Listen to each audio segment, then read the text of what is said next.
Yaşar Kemal'in dizelerindeki gibi dağlar, insanlar ve hatta ölüm bile yorulduysa en güzel şiir barıştır. Bugün hayalini kurduğumuz o güzel şiirin satırlarını hep birlikte yazmaya niyetliyiz. Bugün tarihin kırılma döneminde barışı kurmanın, toplumsal barışı inşa etmenin, demokrasiyi vazgeçilmez kılmanın yollarını aramak için bir aradayız.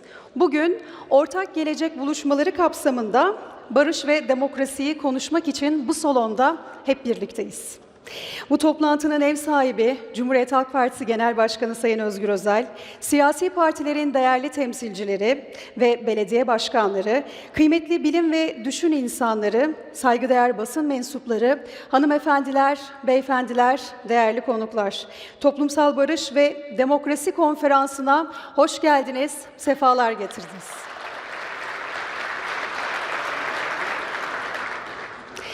Toplantımızın açılışına geçmeden sizleri, Cumhuriyetimizin kurucusu, Gazi Mustafa Kemal Atatürk ve silah arkadaşları, barış ve demokrasi mücadelesinde bedel ödemiş, hayatlarını kaybetmiş kahramanlarımızın anısına bir dakikalık saygı duruşu ve ardından İstiklal Marşımızı okumaya davet ediyorum.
Bugün sadece barışı konuşmayacağız. Barışı inşa etmenin yollarını da yine hep birlikte arayacağız.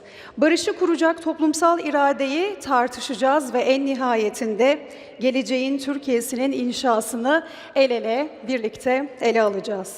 Açılış konuşmasına geçmeden önce demokratik, özgür, huzurlu, barışık ve aydınlık bir ülke için çalışan, mücadele veren iki belediye başkanımızın mesajlarına yer vereceğiz. İlki bu konferansı düşünen, Silivri zindanından tasarlayan, emek veren, 10 aydan uzun süredir tutsak edilen Şişli'nin seçilmiş belediye başkanı Resul Emrah Şahan'ın mesajı. Mesajı okumak üzere Cumhuriyet Halk Partisi İstanbul İl Başkanı Sayın Özgür Çelik'i sahneye davet ediyorum. Buyurun Sayın Başkan.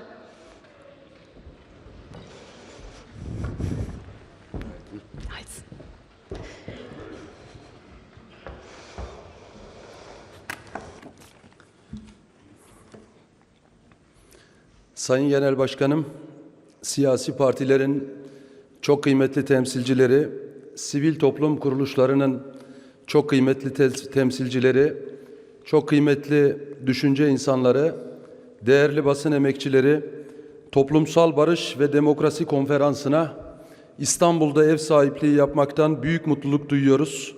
Bu konferansın ülkemizin toplumsal barışına ve demokrasisine katkı sunacağına yürekten inanıyorum. Şişli Belediye Başkanımız Emrah Şahan'ı Silivri'de ziyaret ettiğimde bu konferansa yönelik büyük heyecanına tanıklık ettim. Şimdi sizlere kıymetli başkanımızın mektubunu okuyorum. Sayın Genel Başkanım, Cumhuriyet Halk Partisi'nin toplumsal barış ve demokrasi çağrısına cevap vererek bir araya gelen kıymetli katılımcılar, konferansı katkılarıyla onurlandıran değerli konuşmacılar, düşünce insanları, mücadele insanları, sevgili konuklar, değerli basın mensupları, Genel Başkanımız Özgür Özel'in davetiyle Cumhuriyet Halk Partisi'nin en geniş toplumsal barış zeminini sunabilecek kurucu irade olduğu gerçeğini siyasal bir sorumlulukla somut bir zemine dönüştüren bu konferansa hepiniz hoş geldiniz. Bu buluşma tutuklu bir siyasetçi ve belediye başkanı olarak benim için dışarıyla kurulan güçlü bir bağ, derin bir nefes oldu. Bugün itibarıyla Cumhurbaşkanı adayımız ve İstanbul Büyükşehir Belediye Başkanımız Sayın Ekrem İmamoğlu ile beraber başlayan Silivri tutukluluğumuz 11 aya yaklaştı. Özgürlüğünden mahrum bırakılmış bir insan için zaman takvim yapraklarıyla ölçülemez. Bu süreçte asıl ağırlığını hissettiğim sözümü ve emeğimi ülkenin geleceğini inşa edecek adımlar için yeterince kullanamıyor oluşumdur.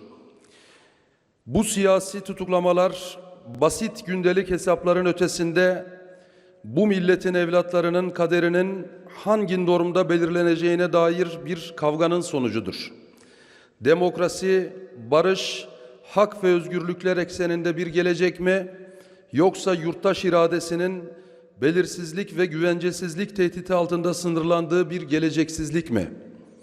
Bir şehir plancısı, bir kamu yöneticisi ve bir siyasetçi olarak benim için bu normu belirleyen her zaman yurttaşın kendisi olmuştur. İlkesel olarak barıştan yana, stratejik olarak ise siyasal alanın genişlemesinin devleti güçlendireceğine inanan bir belediye başkanıyım. Bu nedenle önce belediye meclis üyesi, daha sonra ise Şişli Belediye Başkan adayı olduğum ilk seçimde de Cumhuriyet Halk Partisi'nin benimsediği İstanbul İttifakı, Türkiye İttifakı fikrini bir seçim taktiği olarak değil, Cumhuriyet'in kurucu aklına dayanan bir sorumluluk olarak gördüm. Farklılıkların yan yana geldiğinde birbirini tehdit etmediği, aksine birbirini besleyerek güçlendirdiği bir Türkiye Cumhuriyeti hayaline inandım. İnançların, kimliklerin ve hayat tarzlarının bir arada yaşama iradesiyle çoğaldığı bu ortak zemini kamusal sorumluluğun temel dayanaklarından birisi olarak gördüm. Bu anlayışı Şişli'de hayata geçirmek için gece gündüz çalıştık.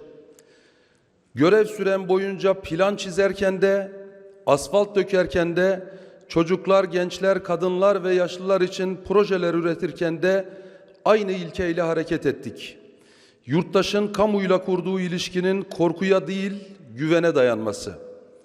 Devletle toplum arasındaki mesafenin azaldığı, herkesin sokakta, kentte ve ülkenin her köşesinde kendini güvende hissettiği, haklarının korunduğuna dair inancın güçlendiği bir siyasal kültürün yerleşmesi için çaba gösterdik. Bugün tutuklu bulunmamın da Cumhuriyet'in ilk adımlarının atıldığı, şu an sınırları içerisinde bulunduğunuz Şişli'nin kayyum yönetimi altına alınmasının da nedeni budur. Eşitliği, adaleti ve hak temelli bir kent yaşamını sözde değil, uygulamayla, icraatla ve kararlılıkla hayata geçirme iradesidir. Değerli konuklar, demokrasi yerelden başlar. Gündelik hayatın içinde kurulan ilişkilerden, göz hizasından başlar. Yurttaşın kamuyla temas ettiği her anda yeniden anlam kazanır. Yerel yönetimler adaletin, eşitliğin ve güven duygusunun doğrudan sınandığı alanlardır. Eşit yurttaşlık fikri sosyal demokrat siyaset anlayışının en güçlü dayanaklarından bir tanesidir. Bugün yerelde kurmaya çalıştığımız bu anlayışın yarın ülkenin tamamında demokratik bir iklime dönüşeceğine yürekten inanıyorum. Kıymetli katılımcılar, bugün Türkiye yeni bir devrin eşiğindedir. Açılan bu yeni sayfanın ilk cümlesi bu vatanın bütün evlatları için kullanılmalıdır. Yan yana gelebilen, konuşabilen, birbirini anlayabilen bir toplum olabilmek içindir. Ancak bu cümle hepimizi kapsayan bir adalet ve eşitlik anlayışıyla kurulmadığı sürece kalıcı bir toplumsal barış mümkün olmayacaktır.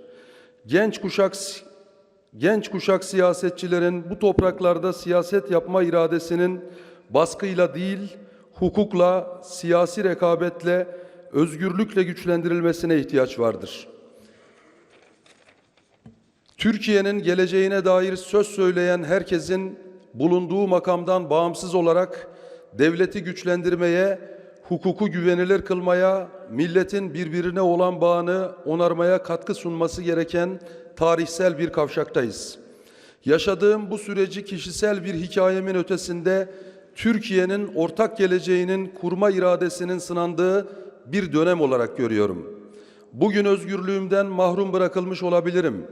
Ancak bu ülkenin başına demokrasisine, bu ülkenin barışına, demokrasisine ve birlikte yaşama umuduna duyduğum sorumluluktan bir evlat, bir eş, bir baba, Cumhuriyet'in yetiştirdiği bir yurttaş olarak asla vazgeçmem. Anadolu topraklarının 1000 yıllık yaşama kültürü bu ülkenin en büyük gücüdür. Bu mayayı geleceğe taşımak hepimizin ortak görevidir. Bugün bu buluşmaya sahip olduğum tek bir imkanla katılıyorum. Bir kalemle, bir kağıtla. Ama şunu biliyorum, bu ülkenin geleceği en zor zamanlarda bile sözünü sakınmayanların emeğiyle kurulacaktır. Ben de elimden geldiği kadar bugünkü ortak emeğe katkıda bulunmaya çalışıyor, sizleri inançla ve sorumluluk duygusuyla selamlıyorum. Resul Emrah Şahan, Şişli Belediye Başkanı, Silivri Zindanı.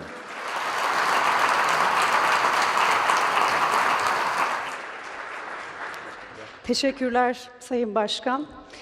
Silivri Zindanı'ndan bir mesajımız daha var. Haksız, hukuksuz şekilde tutsak edilen, kendisi burada olamasa da aklı, fikri, yüreği bu salonda bizimle olan İstanbul'un seçilmiş Büyükşehir Belediye Başkanı ve 15,5 milyon yurttaşın oyuyla Cumhurbaşkanı adayı olan Sayın Ekrem İmamoğlu, bu vesileyle Dilek Kaya İmamoğlu da aramızda. Hoş geldiniz Dilek Hanım. Ekrem Başkan'ın mesajını yapay zeka ile video mesaj olarak sizlerle paylaşıyoruz. Cumhuriyet Halk Partisi'nin kıymetli Genel Başkanı, Toplumsal Barış ve Demokrasi Konferansı'nın değerli katılımcıları, sevgili vatandaşlarım, hepinizi Silivri Zindanı'ndan sevgiyle, saygıyla selamlıyorum. Kıymetli katılımcılar, hepimizin uzun zamandır şahit olduğu üzere küresel ve bölgesel siyasette büyük bir altüst oluş yaşanıyor. Kurumların ve kuralların etkisizleştiği, güçlünün hükmünü dayattığı bir dönemdeyiz. Dünya, büyük güçlerin ticaret, teknoloji, finans ve coğrafi üstünlük rekabetinin bir savaş gibi yaşandığı kırılgan bir dönemden geçiyor. İstikrarsızlığın ve huzursuzluğun eksik olmadığı bölgemizde çatışmaların biri bitip diğeri başlıyor.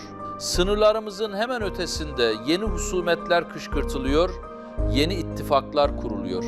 Ülkemizi bütün bu altüst oluşun olumsuz etkilerinden korumak için ulusal birliğimizi sağlamlaştırmaya, akılcı ve serin kanlı bir bölgesel siyasete ve kapsayıcı ve kucaklayıcı bir iç siyasete ihtiyacımız var. Dünyanın ve bölgenin bu halinden zarar görmemek için hem milletimizin hem devletimizin dayanıklılığını artırmamız gerekiyor. Bu da ancak kapsayıcı ve demokratik bir siyasetle, kutuplaşmamış bir toplumla ve temel meselelerini çözmüş bir ülkeyle mümkün. Ancak muhaliflerin baskı altına alınıp siyasi yarış dışına itilmediği, siyasi rekabetin adil ve demokratik olduğu, yargının gerçekten adil olduğu ve temel sorunlarını çözmüş bir ülkede devlet ve millet dayanıklı ve kuvvetli olabilir.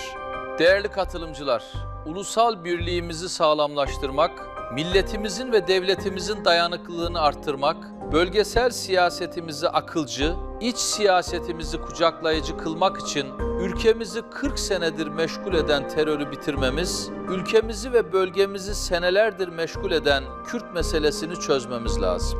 Ülkemizi sınırlarımızın haricinde yaşanan ve yaşanması muhtemel büyük değişimlerin olumsuz etkilerinden korumak ve kardeşliğimizi daim kılmak için Kürt meselesini çözmeli, bu alanda yeni ve cesur adımlar atmalıyız. Toplumsal Barış ve Demokrasi Konferansı'nın bu yeni ve cesur adımların tartışılmasına vesile olmasını diliyorum. Kıymetli katılımcılar, bölgesel ve tarihsel boyutları da olduğundan Kürt meselesini ülkemizin ve milletimizin birliğine toz kondurmadan ele alıp çözmek için çok çeşitli, çok kapsamlı öneriler geliştirebiliriz. Şahsi kanaatim şudur: Kürt meselesini eşit vatandaşlıkla, bölgesel kardeşlikle ve ülkemizde ve bölgemizde refahı arttırarak çözebiliriz. Kürt meselesini ülkemizde eşit vatandaşlığı pekiştirerek, bölgemizde kardeşliğimizi geliştirerek, ülkemizde ve bölgemizde refahı arttırarak çözelim. Önerim budur. İzninizle önerimi detaylandırmaya, açıklamaya çalışayım. Eşit vatandaşlıkla başlayayım. Ne mutlu ki 1923'ten beridir bir cumhuriyette yaşıyoruz. Gazi Mustafa Kemal Atatürk'ün kurucusu olduğu Türkiye Cumhuriyeti'nde. Ne mutlu ki bir cumhuriyette yaşadığımız için hepimiz eşitiz, hepimiz Cumhuriyet'in eşit vatandaşlarıyız. Egemenlik bize, biz vatandaşlara, millete ait. Değerli katılımcılar, doğru, hepimiz bu ülkenin eşit vatandaşlarıyız. Türk, Kürt, hepimiz kanunlar önünde eşitiz. Ancak Kürt vatandaşlarımızın bir kısmı kanun önünde eşitliğe indirgenen, bununla sınırlı kalan eşitlik anlayışından şikayetçi. Kanun önünde eşit olmaya sınırlı kalan bir eşitlik, dilimizi, kültürümüzü gönlümüzce yaşatmamıza, kimliğimizi sürdürüp geliştirmemize imkan tanımıyor diyorlar. Bu şikayeti göz önünde bulunduran bir eşitlik anlayışı geliştirelim. Önerim bu. Bütün yurttaşlara dillerini ve kimliklerini korumak ve geliştirmek hakkını tanıyalım ve isteyenlerin bu hakkı kullanabilmesine imkan sağlayalım. Resmi ve eğitim dilimiz Türkçe kalmak şartıyla okullarımızda Kürtçenin öğretilmesinin, Kürt tarihinin ve edebiyatının öğrenilmesinin önünü açalım. Eşit vatandaşlığı pekiştirerek Kürt meselesini çözelim. Önerimin esası bu. Yanlış anlaşılmak istemem. Kürt sorununu eşit yurttaşlık prensibine uygun olarak ele alalım derken özel yasalar çıkarıp Kürt yurttaşlarımıza kolektif haklar verelim demiyorum. Aksine buna esastan karşıyım. Yurttaşları kimliklerine göre ayırıp buna göre hukuksal düzenleme yapmak sorunlarımızı çözmez. Asla çözemeyeceğimiz daha büyük sorunlar yaratır. Ülkemizi bir etnik ya da dini cemaatler ülkesine çeviremeyiz. Eşit vatandaşlığı pekiştirerek ulusal birliğimizi güçlendirelim, ulusal dayanışmamızı büyütelim. Önerim budur. Kürt meselesini çözmek için bölgemizde kardeşliğimizi geliştirelim önerime gelince, biz Türkler ve Kürtler geride kalan neredeyse 1000 sene boyunca aynı devletlere tabi olduk. Yeri geldi Selçuklu Devleti'ne, yeri geldi Osmanlı Devleti'ne mensup olduk. Geride 1000 senelik kardeşliğimiz, 1000 senelik ortak tarihimiz var. Bugün ayrı devletlerin vatandaşları olsak da sınırlarımızın haricindeki Kürtlerle kardeşliğimiz baki. Geliştirip güçlendirebilir, kardeşliğimizi geleceğe taşıyabiliriz. Unutmayalım, Selçuklu Devleti de Osmanlı Devleti de Türklerle beraber bölgemizdeki bütün kavim ve inançların hamisi oldukları için güçlü devletler oldu. Önerim şudur: sınırlarımızın haricindeki Kürtleri kardeş bildiğimizi gösteren, sınırlarımızın haricindeki Kürtlerle kardeşliğimizi güçlendiren bir bölgesel siyaset takip etmek, böyle bir bölgesel perspektif geliştirmek. Bunu yaparak aynı zamanda milletimize ve devletimize çok seçkin bir miras olan yurtta sulh, cihanda sulh ilkesini de ne kadar içselleştirdiğimizi gösterelim. Türkiye Cumhuriyeti olarak öyle bir bölgesel siyaset izleyelim ki Irak'taki Kürt de, Suriye'deki Kürt de esenliğini istediğimizden emin olsun. Öyle bir bölgesel perspektif sunalım ki Irak'taki Kürt de, Suriye'deki Kürt de kardeşliğimizden emin olsun. Vatandaşı oldukları ülkelerde huzur ve refah içinde ve kimliklerine hürmet edilerek yaşamalarını istediğimizden hiçbirinin şüphesi olmasın. Öyle bir bölgesel perspektif sunalım ki, başta Suriye olmak üzere bölgemizdeki her devletin bütün vatandaşlarını kapsayan, her bir vatandaşını kucaklayan rejimlerce yönetilmesini istediğimizden herkes emin olsun. Yıkılan baskıcı rejimlerin yerini yeni baskı rejimlerinin değil, vatandaşlarının kültürüne ve inancına hürmet eden kapsayıcı ve demokratik rejimlerin almasını istediğimizden kimsenin şüphesi olmasın. Kürtlerle kardeşliğimizi geliştirelim derken kastım bu. Bir dönem aynı devlete tabi olduğumuz, bugünse sınırlarımız haricinde kalan Kürtleri, Arapları, Sünnileri, Nusayrileri, herkesi iyiliklerini, esenliklerini istediğimizden emin kılmak. Geleyim son önerime. Hem ülkemizde hem de bölgemizde refahı artıralım.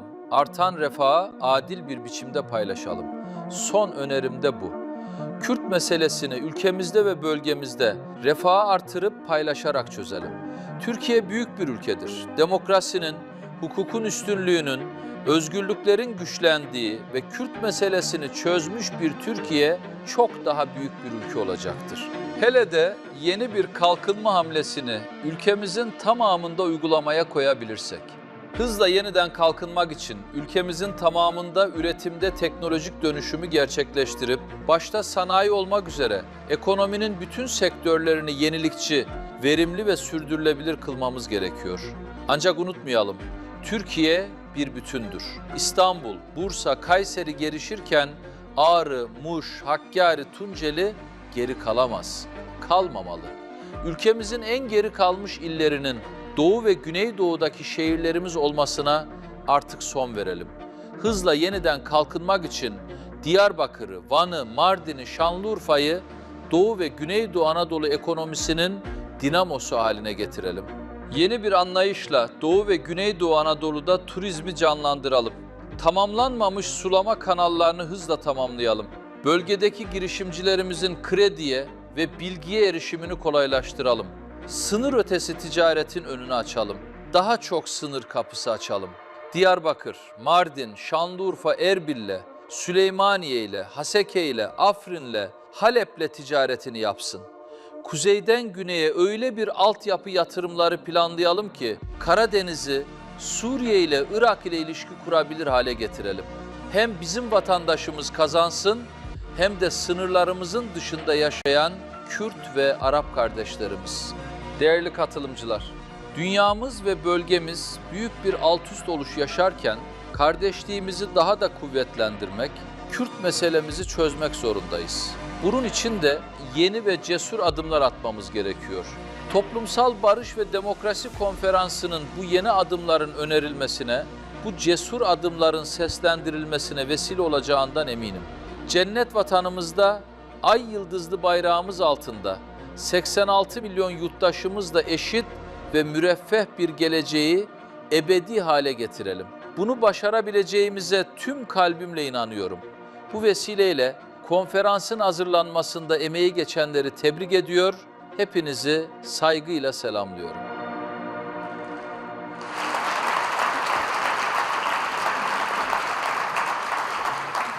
Şimdi sıra geldi açılış konuşmasına. Bizleri bu salonda bir araya getiren, çatışmayı değil uzlaşmayı, ayrışmayı değil birleşmeyi, kavgayı değil diyaloğu isteyen, sadece bugün için değil geleceğin Türkiye'si için çalışan, toplumsal barışın inşası ve demokratik bir ülke için korkmadan, yılmadan mücadele veren, böylesine önemli bir toplantıya ev sahipliği yapan Cumhuriyet Halk Partisi Genel Başkanı Sayın Özgür Özel'i sahneye davet ediyorum. Buyurun Sayın Genel Başkanım.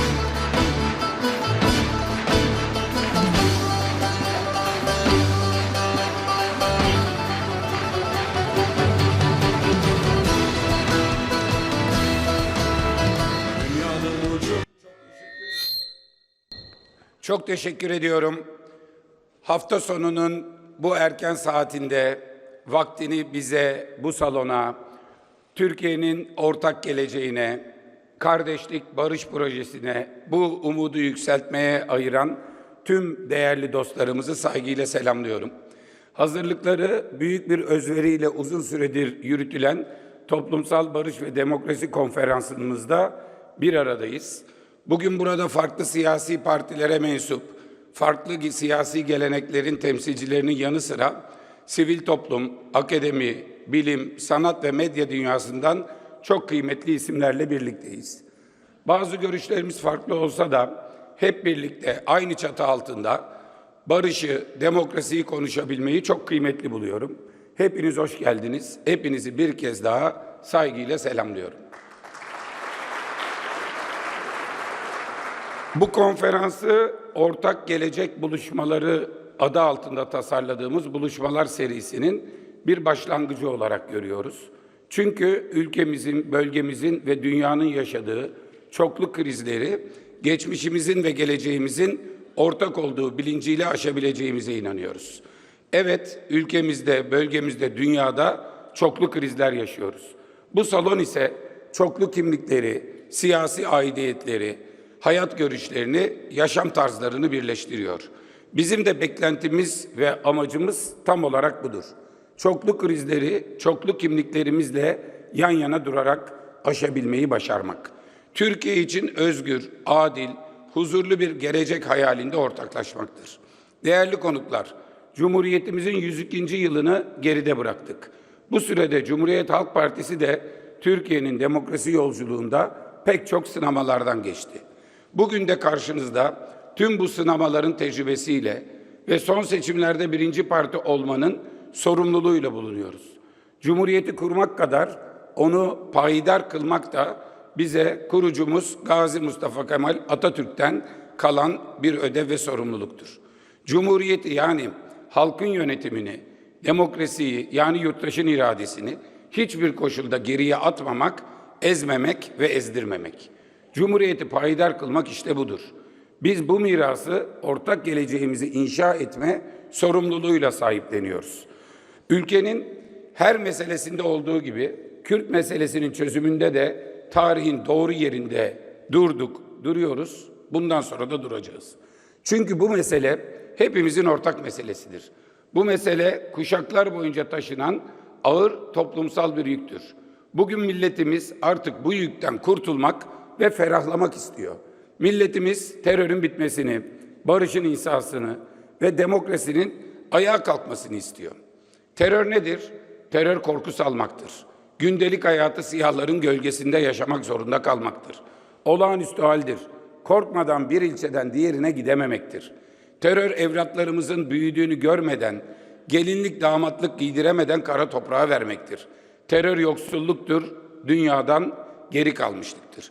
İşte biz bu ülkenin geleceği kararmasın diye, analar Kürt olsun, Türk olsun ağlamasın diye, tarihsel bir tutarlılık içinde her dönemde barışı savunduk, savunmaya hep birlikte devam etmeliyiz. Bu meselenin meclis çatısı altında toplumdan bir şey saklamadan samimiyet, şeffaflık ve cesaretle çözülmesini istedik. Ve sonunda bu önerimize uygun olarak mecliste bir komisyon kurularak başlayan sürece destek verdik, veriyoruz. Yapılan hataları, eksik bırakılan konuları açıkça milletimizle, muhataplarımızla paylaştık, paylaşmaya devam ediyoruz. Bu bizim için bir siyasi çıkar konusu asla olmadı. Biz bunu bu milletin evlatlarının beka meselesi olarak gördük, görüyoruz. Meseleyi bir siyasi ikbal olarak gören anlayışı da üzülerek takip ediyoruz.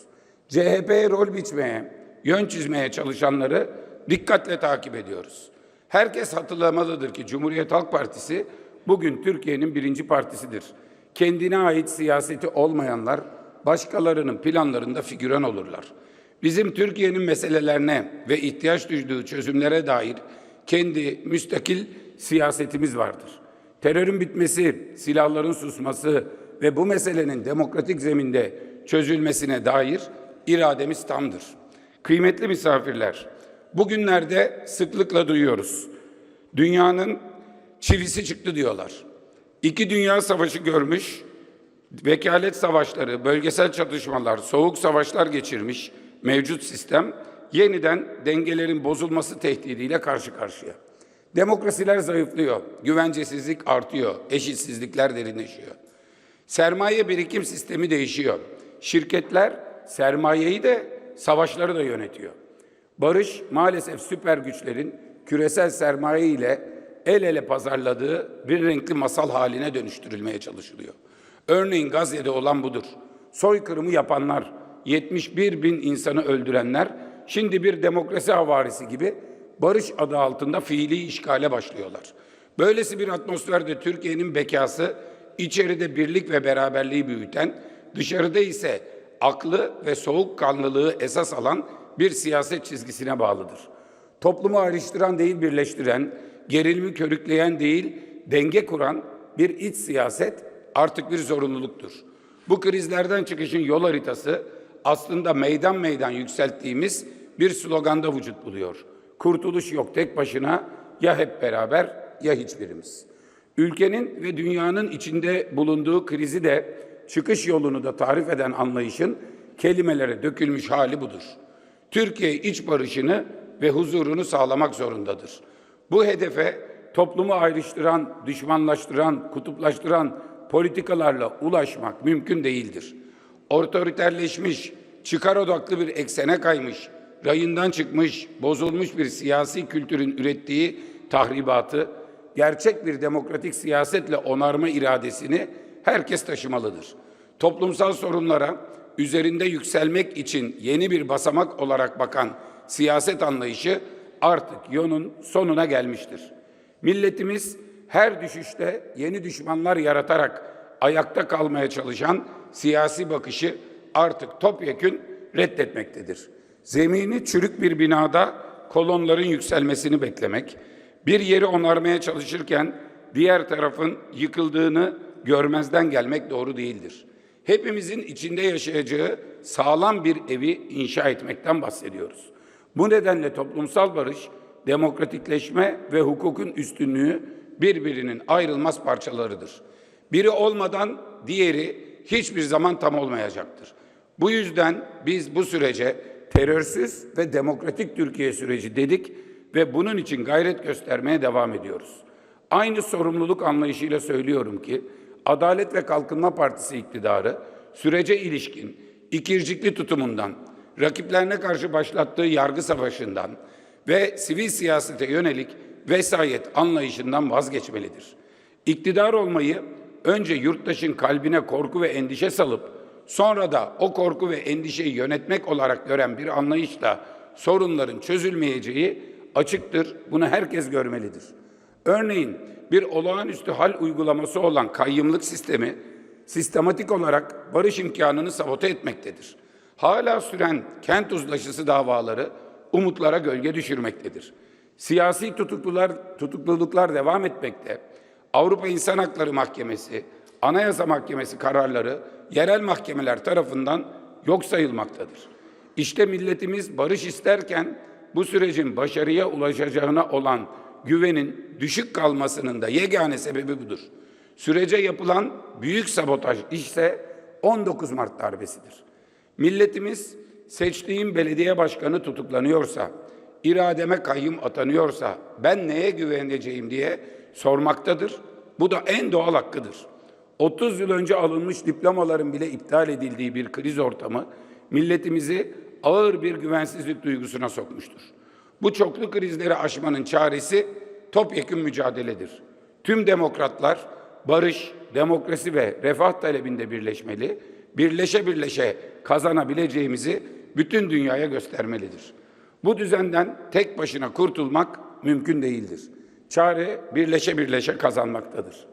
Değerli konuklarımız, yaşadığımız durumun vehametini bir örnekle anlatmak isterim. Bugün belediye başkanlarımız ve belediye meclis üyelerimiz kent uzlaşısı dosyaları kapsamında yargılanmaktadırlar. İstanbul'da 2 belediyemize bu soruşturmalardan dolayı kayyum atanmıştır.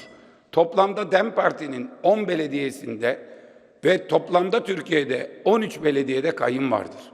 Ve bu soruşturmalarda Kürtlerin belediye meclislerine girmesi suç olarak tarif edilmektedir. Kent uzlaşısı denilen olgu bir seçim işbirliğidir. Türkiye İttifakı kapsamında beldelerde, ilçelerde, illerde demokratların yaptığı işbirliğinden ibarettir. Suç sayılan budur. Esenyurt'un seçilmiş belediye başkanı olan, belediyesi bir kayyum tarafından yönetilen Ahmet Özer, daha geçtiğimiz hafta PKK terör örgütü üyesi denilerek 6 yıl 3 ay hapis cezasına çarptırılmıştır. Mehmet Ali Çalışkan, Ebru Özdemir ve ev hapsindeki Mahir Polat sadece bu suçlamadan 10 aydır tutuklu bulunmaktadırlar. Şişli'nin seçilmiş belediye başkanı olan Resul Emrah Şahan bu soruşturmadan da tutukludur ve yerine kayyum atanmıştır. Ekrem İmamoğlu bu soruşturmadan da yargılanmaktadır. Kürtlerin belediye meclislerinde temsil edilmesini terör suçu sayan bir anlayışla karşı karşıya olduğumuzu bir kez daha hatırlatmak isterim. Bu soruşturmalar Türkiye'nin barışına karşı açık bir darbedir, açık bir tutum almaktır.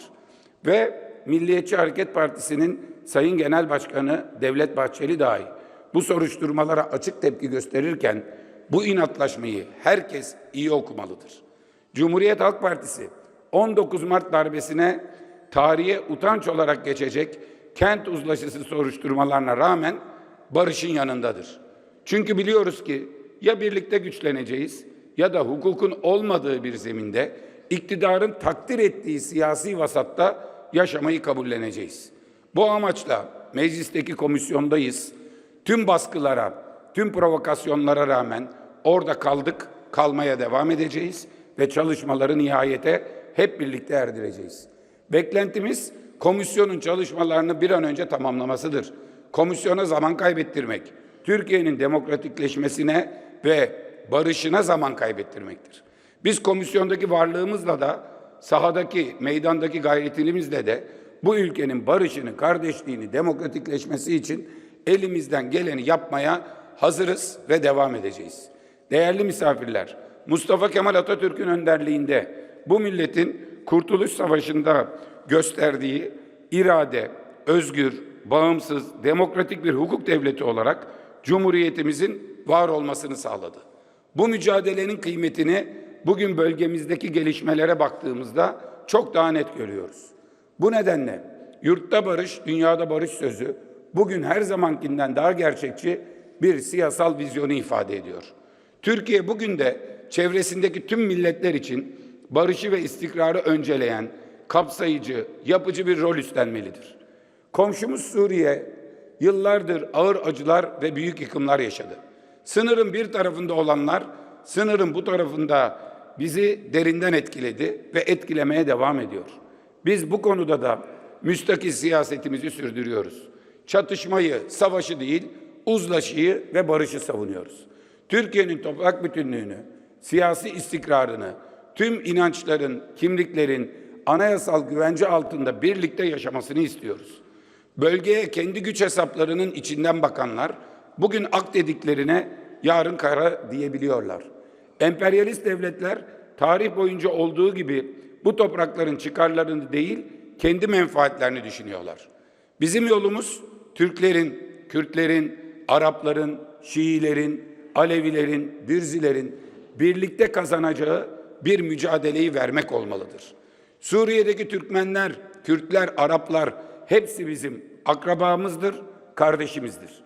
Bu kapsamda Kürtleri hedef alan, onurlarını zedeleyen ve Kürt eşittir terörist algısını yeniden üretmeye çalışan eski, yıkıcı, dışlayıcı söylemleri açıkça reddediyoruz.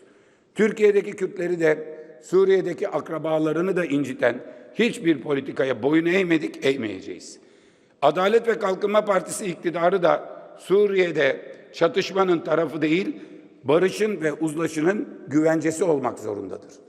Suriye'nin huzuru ve refahı Türkiye'ye de kazandıracaktır. Bu kez kazanan emperyalist devletler değil, bu toprakların evlatları, bu toprakların insanları olmalıdır. Mücadelemiz bunun içindir. Suriye'den gelen uzlaşma haberleri hepimizi sevindirmiştir. Bunu tam bir mütabakatla sürekli hale gelmesi için hep birlikte çalışmalıyız. Temel temennimiz budur. Suriye'de yaşananlar Türkiye'nin barış sürecini asla sekreye uğratmamalı, tam tersine hızlandırmalıdır. Biz bunun için kararlılıkla çalışmaya devam edilmesi gerektiğini savunuyoruz. Toplumsal Barış ve Demokrasi Konferansımız da bu kararlılığın somut göstergelerinden biri olarak yeni bir başlangıçtır. Bugün kurucu siyasetin yeniden ayağa kalktığı bir eşikteyiz. Bu ülkenin sorunlarını inkar ederek değil, yüzleşerek çözeceğiz. Geçmişimiz de geleceğimiz de ortaktır. Ortak vatanımızda, ay yıldızlı bayrağımızın altında, kardeşçe, huzur içinde hep birlikte yaşayacağız.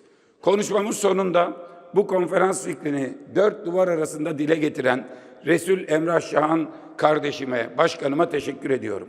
Bu fikri hayata geçirmek için günlerdir çalışan tüm yol arkadaşlarımıza, İstanbul İl Örgütümüze, genel merkez ekibimize ve özel olarak parti meclis üyemiz Sayın Emine Uçak'a teşekkür ediyorum. Ayrıca değerli konuşmacılarımıza, moderatörlerimize ve siz kıymetli katılımcılarımıza içtenlikle şükranlarımı sunuyorum. Ortak geleceğimizi ortak masalarda konuşmaya devam edeceğiz. Bu ilk buluşmayı da barışa adanmış hayatlara ithaf ediyorum. Biz ev sahibiyiz ancak şimdi mikrofon esas bu buluşmanın gerçek ev sahiplerine aittir. Hepimizin yolu, zihni, kalbi açık olsun. Hepinizi saygıyla selamlıyorum.